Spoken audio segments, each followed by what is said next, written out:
Marcus Thompson stood in front of Gardner's restaurant on a quiet Monday morning, his dark brown eyes studying the old building's beautiful architecture.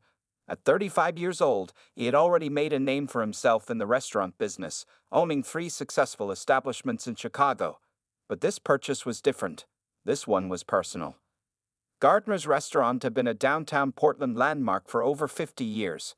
Its red brick walls and large windows reminded Marcus of the place where he first started as a dishwasher 15 years ago.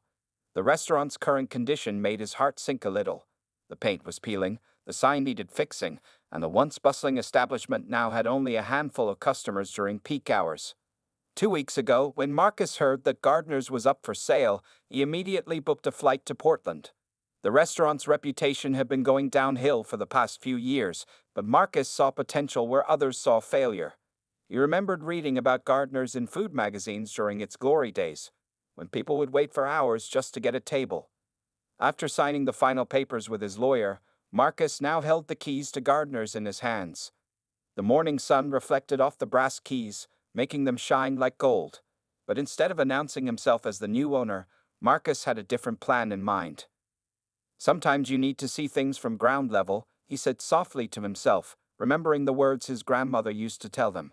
She had taught him everything he knew about cooking, starting from their small kitchen in South Chicago. Marcus pulled out his phone and called Janet, his trusted business partner who had helped him build his restaurant empire. "Everything's done, Janet. The papers are signed," Marcus said, his voice filled with excitement. "That's great news," Janet replied. "When are you telling the staff about the change in ownership?" Marcus adjusted his blue tie and looked through the restaurant's window. Inside, he could see the morning staff preparing for lunch service. "Not yet. I want to see how things really work here first. No special treatment, no fancy introductions. Just me, watching and learning." Janet laughed on the other phone. "Going undercover, boss? Just like you did at River Cafe." "Exactly." Marcus smiled. "The best way to know what needs fixing is to experience it as a customer. I'll spend this week just observing. No one knows what I look like here in Portland anyway." As they talked, Marcus watched Sarah Miller, the current manager, directing her staff inside. According to the previous owner, she had been running Gardner's for 5 years. She moved around the restaurant with confidence, checking tables and talking to her employees. Marcus had read Sarah's file. Her customer service reviews were mixed. Some loved her professional attitude, while others complained about inconsistent treatment. But numbers don't lie, and under her management, Gardner's had lost 40% of its regular customers in the past 3 years. After ending his call with Janet, Marcus walked to his hotel nearby. He had booked a room for 2 weeks, giving himself plenty of time to understand Gardner's problems and plan its revival. In his room, he changed from his business suit into casual clothes, jeans, a simple black t-shirt, and comfortable shoes. Looking in the mirror, Marcus adjusted his silver watch, a graduation gift from his grandmother. "Time to see what's really going on at Gardner's," he said to himself. His plan was simple but effective. For the next week, he would visit Gardner's at different times, order different meals, and sit at different tables. He would watch how the staff treated customers, taste every popular dish on the menu, and note down everything that needed improvement. Marcus knew from experience that restaurants often show their true colors when dealing with regular customers versus new faces. His father had taught him that lesson years ago. The real test of a restaurant isn't how they treat their VIPs, it's how they treat the person who walks in wearing everyday clothes. As he prepared his notebook and phone for taking notes, Marcus felt both excited and nervous. Gardner's had so much history, so many stories within its walls. He was now part of that story, but the next chapter would depend on what he discovered this week. Little did he know, his first visit as a customer would reveal more about Gardner's problems than he ever expected. The lunch rush at Gardner's restaurant was in full swing when Marcus walked through the front door at 12:30 p.m. The smell of fresh bread and grilled meat filled the air, making his stomach growl. He had purposely chosen this busy time to see how the staff handled pressure. As Marcus stood at the hosting station, he observed everything around him. 3 servers moved quickly between tables, carrying plates and taking orders. The sound of clinking glasses and happy conversation filled the dining room. Through the kitchen doors, he could see cooks working at their stations, flames rising from their stoves. A young couple walked in after Marcus. Sarah Miller, The manager immediately greeted them with a bright smile. "Welcome to Gardner's. Table for two," she asked cheerfully, grabbing two menus. The couple nodded, and Sarah led them to a nice window table right away. Marcus remained standing at the hosting station, still waiting to be acknowledged. He noticed how Sarah walked past him twice without making eye contact. A well-dressed businessman entered 10 minutes later, and again, Sarah rushed to seat him immediately. After 15 minutes of being ignored, Marcus watched as 3 more groups were seated before him. Each time, Sarah or one of the servers would walk past him as if he were invisible. He could see at least 4 empty tables from where he stood. Finally, Marcus decided to approach the bar where Sarah was chatting with some regular customers. He waited politely for a pause in their conversation before speaking. "Excuse me," Marcus said politely. "I've been waiting at the hosting station for quite a while. Could I please get a table for one?" Sarah turned around slowly, her friendly smile fading as she looked at Marcus. Her eyes moved from his casual clothes to his face, then back again. The warm welcome she had given to other customers was nowhere to be seen. "Do you have a reservation?" she asked coldly, even though Marcus had noticed none of the other customers had been asked this question. "No, I don't," Marcus replied calmly, "but I can see several empty tables available." Sarah crossed her arms and lifted her chin slightly. "Those tables are reserved for our regular customers," she said. "We're very busy today." Marcus looked around again, making sure to count the empty tables. "I see 4 open tables right now, and I watched you seat several people who just walked in, also without reservations." The regular customers at the bar had stopped talking, now watching the interaction with interest. One of them, an older man in an expensive suit, was frowning at the scene. "Sir," Sarah said, her voice getting firmer, "perhaps you'd be more comfortable at one of the casual dining places down the street. We have certain standards here at Gardner's." Marcus raised his eyebrows slightly. "Standards?" he asked quietly. "Could you please explain what you mean by that?" Sarah's face reddened, but she didn't back down. "This is an upscale establishment. Our regular customers expect a certain atmosphere." She glanced meaningfully at his simple black t-shirt and jeans. By now, several nearby tables had gone quiet, watching the exchange. One of the servers stood nervously nearby, holding empty water glasses, clearly uncomfortable with the situation. "I see," Marcus said, maintaining his calm demeanor. "And these standards of yours, do they apply to everyone who walks through that door?" "Look," Sarah said, dropping her voice to a harsh whisper, "I don't have to explain our policies to you. If you'd like, I can recommend several other restaurants that might be more suitable." Marcus reached into his back pocket and pulled out his phone. "Actually, I'd like to speak with the owner about these standards and policies." Sarah let out a short, dismissive laugh. "The owner doesn't deal with these situations. Now, I'm going to have to ask you to leave before you disturb our customers any further." "Are you sure about that?" Marcus asked quietly. "Are you absolutely certain the owner wouldn't want to know about this?" "I've worked here for 5 years," Sarah said firmly. "I know exactly what our owner would say. Now, please leave before I call security." Marcus nodded slowly, reaching for his briefcase. "Well, then," he said, "I think it's time we had a proper introduction." The tension in the restaurant was thick as Marcus opened his briefcase, and Sarah's confident expression was about to change dramatically. The entire restaurant seemed to hold its breath as Marcus opened his briefcase. Sarah Miller stood with her arms crossed, tapping her foot impatiently. The regular customers at the bar had stopped pretending to mind their own business and were now openly watching the scene unfold. Marcus calmly pulled out a folder with the Gardner's restaurant logo on it. The folder contained all the purchase documents, transfer of ownership papers, and his business licenses. He placed these documents carefully on the bar counter, spreading them out one by one. "What are you doing?" Sarah asked, her voice showing the first signs of uncertainty. "Well, Ms. Miller," Marcus said quietly, "since you're so sure about what the owner would want, I think it's important for you to know exactly who that owner is." Sarah's eyes widened as she looked at the papers. Her face, which had been flushed with anger just moments before, began to pale as she read the documents. The date on the ownership transfer papers was from just that morning. This can't be right," she stammered, picking up one of the papers with shaking hands. "I assure you, it is," Marcus replied. "My name is Marcus Thompson. As of 9 a.m. this morning, I am the new owner of Gardner's Restaurant." The silence in the restaurant broke as several gasps could be heard from nearby tables. The older man at the bar, who had been frowning throughout the entire exchange, now had his mouth open in shock. Sarah's hands began to tremble so badly that she had to put the paper down. I didn't know," she whispered, her face now completely white. "Clearly," Marcus said, his voice remaining calm but firm. "I came here today to observe how this restaurant treats its customers. I wanted to see firsthand what kind of experience people have when they walk through those doors." One of the servers dropped a glass behind them, the crash making everyone jump. Nobody moved to clean it up.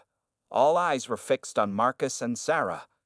"Mr. Thompson, I can explain," Sarah began, her voice quavering. "We have procedures, standards." "Yes," Marcus interrupted, "you've mentioned these standards several times now. Standards that apparently include judging customers by their appearance and making assumptions about who belongs here and who doesn't." Sarah's eyes filled with tears. "Please, I didn't mean..." "Didn't mean what, exactly?" Marcus asked, gathering his papers back into the folder. "Didn't mean to ignore a customer for 15 minutes. Didn't mean to suggest they weren't good enough for this establishment, or didn't mean to get caught doing these things." By now, other staff members had gathered nearby, watching their manager's confrontation with their new owner. The kitchen door kept swinging open as cooks and dishwashers peeked out to see what was happening. Marcus looked around at all the faces watching them. He took a deep breath and straightened his shoulders. "I think it's time we had a staff meeting," he announced. "Right now." Sarah's legs seemed to wobble slightly. Are you firing me?" she asked in a whisper. The question hung in the air as everyone waited for Marcus's response. He looked at Sarah for a long moment, studying her face. He saw fear there and shame, but also something else, a glimmer of recognition, perhaps the first understanding of what she had done wrong. "No, Ms. Miller, I'm not firing you," Marcus finally said, "at least, not right now." A few surprised murmurs spread through the crowd of workers. Instead, Marcus continued, "We're going to have a very important conversation about change, about treating every single person who walks through that door with respect and dignity, regardless of how they look or what they're wearing." He turned to address all the staff members who had gathered. "Everyone, please find someone to cover your station. Meet in the private dining room in 5 minutes. It's time we talked about the future of Gardner's." As the staff scrambled to follow his instructions, Marcus turned back to Sarah, who was still standing frozen behind the bar. "Ms. Miller," he said firmly, "you and I will be having a much longer conversation after the staff meeting. For now, I suggest you take these few minutes to think very carefully about the kind of manager you want to be going forward." With those words, Marcus picked up his briefcase and headed toward the private dining room, leaving Sarah to face the biggest lesson of her professional life. The private dining room at Gardner's was crowded as 30 staff members squeezed inside, servers still wearing their aprons, cooks in their white uniforms, and dishwashers who had rushed from the kitchen all sat around the large oak table. Sarah Miller sat in the corner, her face still pale, her hands folded tightly in her lap. Marcus Thompson stood at the head of the table, his presence commanding everyone's attention.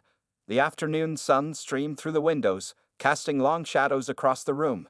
The normal lunch rush sounds from the main dining room seemed distant now, as a heavy silence filled the private space. "First," Marcus began, his voice firm but gentle, "I want to thank you all for coming on such short notice. I know we're in the middle of lunch service. What happened out there cannot wait." He pulled out his phone and placed it on the table. "In the 15 minutes I waited to be seated, I counted 7 different customers who walked in after me. All of them were seated immediately. Can anyone tell me why?" The staff members looked at each other nervously. A young server named Tom raised his hand slowly. "Yes." Marcus nodded at him. "Sir," Tom said, his voice shaking slightly, We usually follow Ms. Miller's lead on seating customers." Marcus nodded. "And what exactly is that lead?" he asked, though he already knew the answer. No one spoke. The only sound was the distant clink of dishes from the kitchen. "Let me tell you what I observed," Marcus continued, walking slowly around the table. "I saw a clear pattern of discrimination, I saw customers being judged by their appearance, their clothes, and yes, their skin color. Several staff members lowered their heads in shame. One of the cooks, an older man named Joe, spoke up. "Mr. Thompson," he said, "some of us, we didn't agree with it, but we needed our jobs." Marcus stopped walking. "I understand being afraid to speak up," he said, "but that fear has allowed something very wrong to grow in this restaurant." He turned to face Sarah directly. "Ms. Miller, would you like to share your thoughts with the staff?" Sarah looked up, tears running down her face. I was wrong," she said, her voice barely above a whisper. "I've been so focused on maintaining what I thought was the restaurant's image that I forgot what hospitality really means." "And what does it mean?" Marcus asked. "It means welcoming everyone," Sarah replied, wiping her eyes. "Treating everyone with respect and dignity, regardless of anything else." Marcus nodded and turned back to address the entire staff. "Starting today, things will be different at Gardner's. This restaurant has a proud 50-year history in Portland, but somewhere along the way, it lost its heart." He pulled out some papers from his briefcase. "These are new service guidelines. Everyone gets treated the same way, with respect, kindness, and professional service. No exceptions." The staff began to look more engaged, sitting up straighter in their chairs. "I'm also implementing mandatory training sessions," Marcus continued. "We'll be learning about unconscious bias, cultural sensitivity, and excellent customer service. These sessions are not optional." He walked over to Sarah, who looked up at him nervously. "Ms. Miller," he said, "you have two choices. You can leave Gardner's today, or you can stay and help lead these changes. But if you stay, you must commit to completely transforming how you think and act." The room was silent as everyone waited for Sarah's response. "I want to stay," she said firmly, sitting up straighter. "I want to learn, and I want to make things right." Marcus nodded. "Good, because starting tomorrow, you'll be working alongside me to create new training programs. Your experience of what not to do will be valuable in teaching others what to do right." He turned back to address the whole room. "Everyone here has a choice to make. If you're not comfortable with these changes, you can leave now, no hard feelings. But if you stay, you're committing to making Gardner's a place where every single customer feels welcome." One by one, the staff members nodded their agreement. Some even smiled, looking relieved at the changes being announced. "All right then," Marcus concluded, checking his watch. "Let's get back to work. Remember, from this moment on, every customer who walks through our door is a VIP, every single one." As the staff filed out of the room, Marcus knew this was just the beginning. The real work of transforming Gardner's was about to start. A week had passed since the confrontation at Gardner's restaurant. The morning sun was just rising as Marcus Thompson walked through the front door at 6 a.m., carrying a stack of training materials. He found Sarah Miller already there, arranging chairs in the main dining room for the first staff training session. "You're early," Marcus said, setting down his materials on a nearby table. Sarah looked up from her work, her face showing a mix of nervousness and determination. "Couldn't sleep much," she admitted. "I've been thinking about what I want to say to everyone today." The past week had been intense for both of them. They had worked late every night, reviewing old customer complaints, writing new service guidelines, and planning today's training.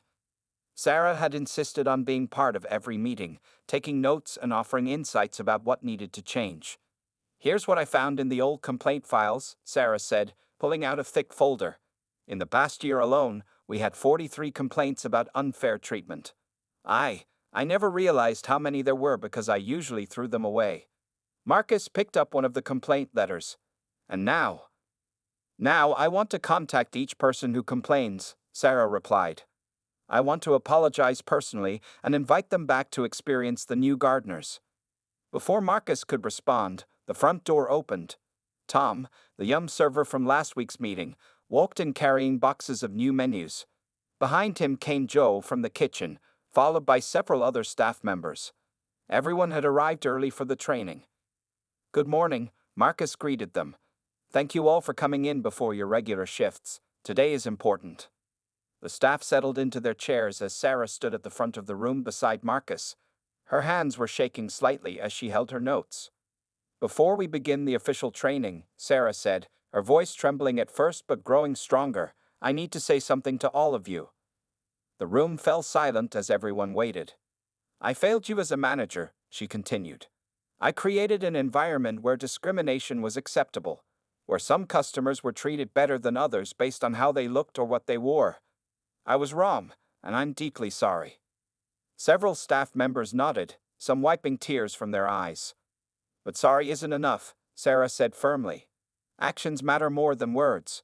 That's why I've spent this week working with Mr. Thompson to completely change how we operate." Marcus stepped forward and began handing out new employee handbooks. "These contain our new service standards," he explained. "But more importantly, they contain our new values." As the staff flipped through their handbooks, Marcus continued. "Gardner's was founded in 1973 by James Gardner. His original mission statement, which we found in the old files, said something beautiful.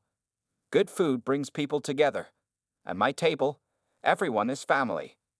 Sarah picked up a framed photo from the table. It showed the restaurant on its opening day, with people of all backgrounds sitting together, smiling. "This is what Gardner's used to be," she said, passing the photo around. "And this is what we're going to be again." The training began in earnest. Marcus and Sarah took turns leading discussions about unconscious bias, sharing real examples from the complaint files. They role-played different scenarios, teaching proper responses to various situations. During a short break, Joe the cook raised his hand. "I've worked in many restaurants," he said, "but I've never seen a manager admit their mistakes like this and work so hard to fix them." Sarah smiled softly. "Sometimes the biggest mistakes lead to the most important changes." As the morning went on, the staff practiced their new greeting scripts, learned about cultural sensitivity, and discussed ways to make every customer feel special. The energy in the room was different now. People were engaged, asking questions, sharing their own ideas for improvement. "Remember," Marcus said as the training session wrapped up, "this is just the beginning. We'll have these sessions every week. We'll learn together, grow together, and make Gardner's a place that truly welcomes everyone." Sarah stood up straighter, looking more confident than she had in days. "Our first lunch service under the new guidelines starts in 1 hour," she announced. "Let's show Portland what the new Gardner's is all about." As the staff prepared for their shifts, Marcus watched Sarah helping arrange table settings, noticing how differently she carried herself now. The transformation had begun, but the real test would be in the days and weeks ahead. 1 month after the new changes at Gardner's restaurant, Sarah Miller stood at the host station, carefully checking the evening's reservations. The restaurant had been transformed in the past few weeks. New, welcoming signs hung on the walls, the staff wore bright, friendly smiles, and most importantly, every customer was treated like family. The dinner rush was about to begin when an elderly couple walked in. The man used a walker, and his clothes were simple and worn. Under the old system, Sarah would have probably turned them away, but that was the old Sarah. "Good evening, and welcome to Gardner's," she said warmly, stepping out from behind the host station to help the man with his walker. "Let me show you to a comfortable table." As Sarah helped them get seated, she noticed Marcus watching from across the room. He gave her an approving nod. Just then, the front door opened again. A large group walked in, a family celebrating their grandmother's birthday. They were dressed in traditional African clothes, bright and colorful. "Welcome to Gardner's." Sarah greeted them with genuine enthusiasm. "Are you celebrating something special tonight?" The family looked surprised at the warm welcome. "Yes," the grandmother said, "it's my 70th birthday." "Wonderful," Sarah exclaimed. "Let me get you our best table by the window. And if you don't mind, our chef would love to prepare a special dessert for the birthday celebration." As Sarah got them settled, she overheard one family member whisper, "This place has really changed. Remember when they wouldn't even seat us last year?" The evening continued, and Gardner's filled with a diverse mix of customers.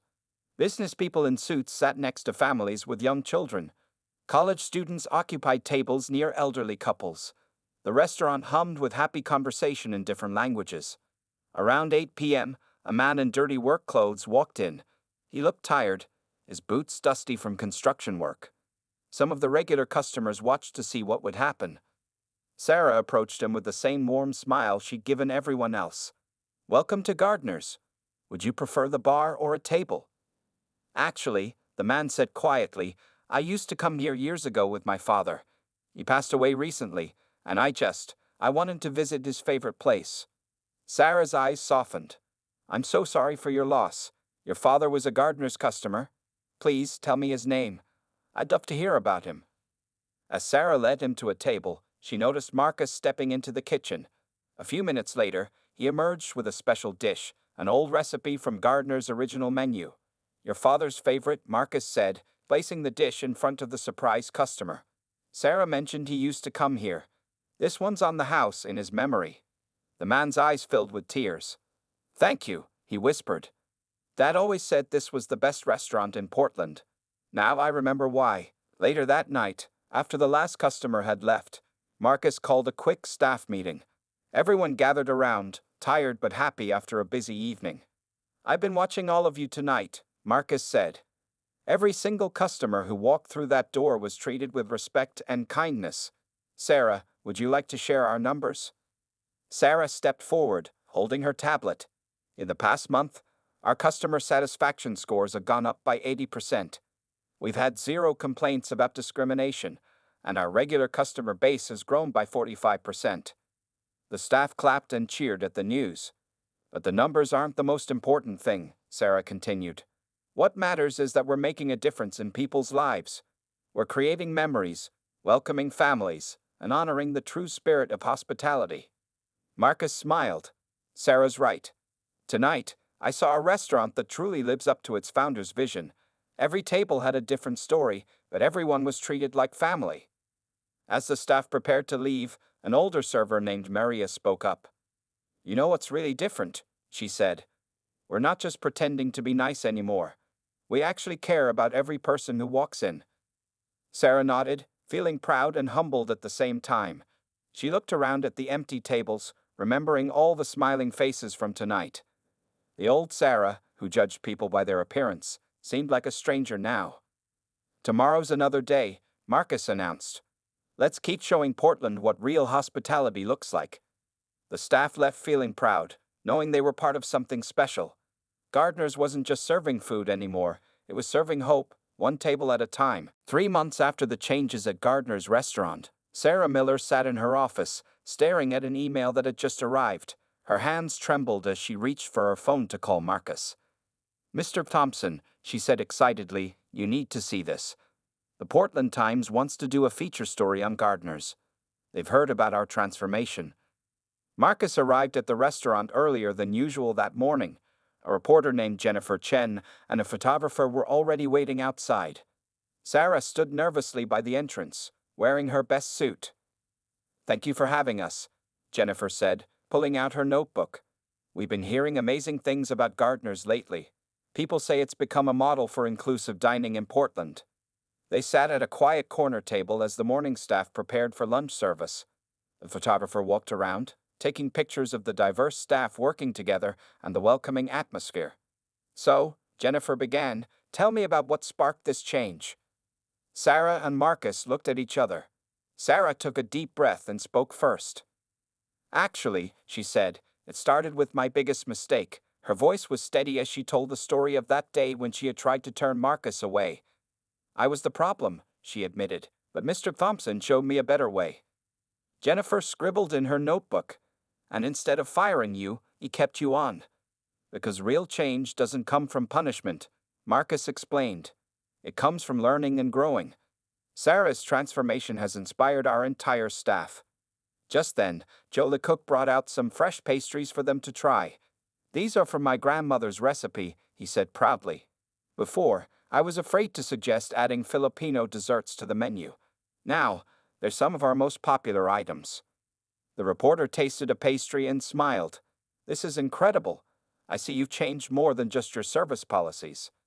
Everything has changed, Sarah said. Our menu now includes dishes from different cultures. Our staff feels free to share their ideas. And most importantly, every single person who walks through that door is treated like family. As if on cue, the front door opened. A group of business executives in expensive suits entered, followed closely by a family with small children in casual clothes. Sarah watched with pride as her staff gave both groups the exact same warm welcome. Jennifer noticed too. Your staff seems genuinely happy, she observed. Because we're not just serving food anymore, Sarah explained.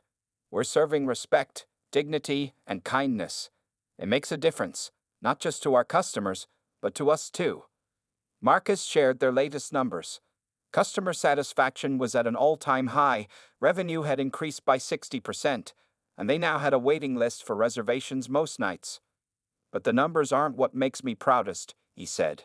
It's the stories we hear from our customers. Sarah pulled out a thick folder. These are thank you letters from customers. People who felt unwelcome before now call Gardner's their favorite place. Families celebrate special moments here. Different communities come together at our tables. The photographer captured images of the diverse staff during their pre-lunch meeting. Tom, the young server, was teaching others how to greet customers in different languages.